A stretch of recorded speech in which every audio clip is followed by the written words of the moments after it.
Vetëm e vetëm që të zgjidhet e drejta.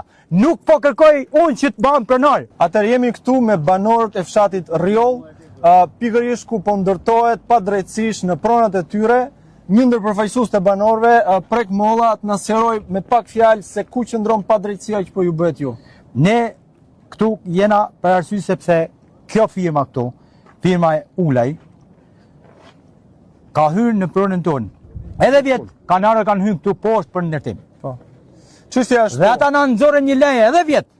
Ju pretendoni se jeni pronarët legjitim të këtyre projeve. Ne pretendojmë sipas dokumentave që kemi. Sipas dokumentave që keni ju. Ndërkohë, Bashkimi Ulaj që po ndërton këtu pretendon se pronarët janë të tjerë. Pa, të tjerë. Dhe për këtë çështje jeni në gjyq. Në gjyq. Apo jo?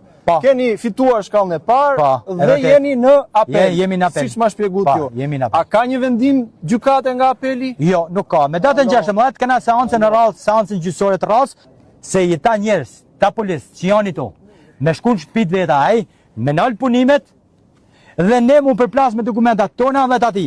Cilat jenë vërteta ex token, vazhdojmë punën. Ka s'du për jetë, ka s'du për gjithve. Tani, kjo është një padrejtësi që vazhdon për 35 vjetësh, ku qytetarëve të këtij vendi nuk u jepet e drejta e qartë e pronësisë dhe zhvillimit të pronës. E vërtet. Qëllimisht, në mënyrë që këta që janë oligarkë, këta që janë ushtarët e bindur të Belinda Ballukut, siç e pranon vetë ajo në përgjimet që dalin, Po e dim ton. të vinë të grabisin pronën nga banorët dhe të ndërtojnë rezorte. Vetmi arsye pse kjo gjë bëhet është që banorëve dhe pronarëve legjitim të tokës të mos u jepet ajo që u takon nga ai që është investitor, por të merret për asnjë gjë. Këtë që po vuani ju e kanë vuajtur mbar banorët, sidomos Bregdetit Jugut, tashmë edhe të Zvërnecit, ka ardhur radha tek ju, do vazhdoj edhe më tutje.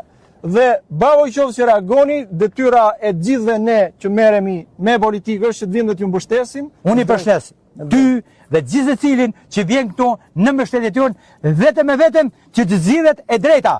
Nuk po kërkoj unë që të bëhem pronar. Nuk po kërkoj që ik ti se të më ardhon.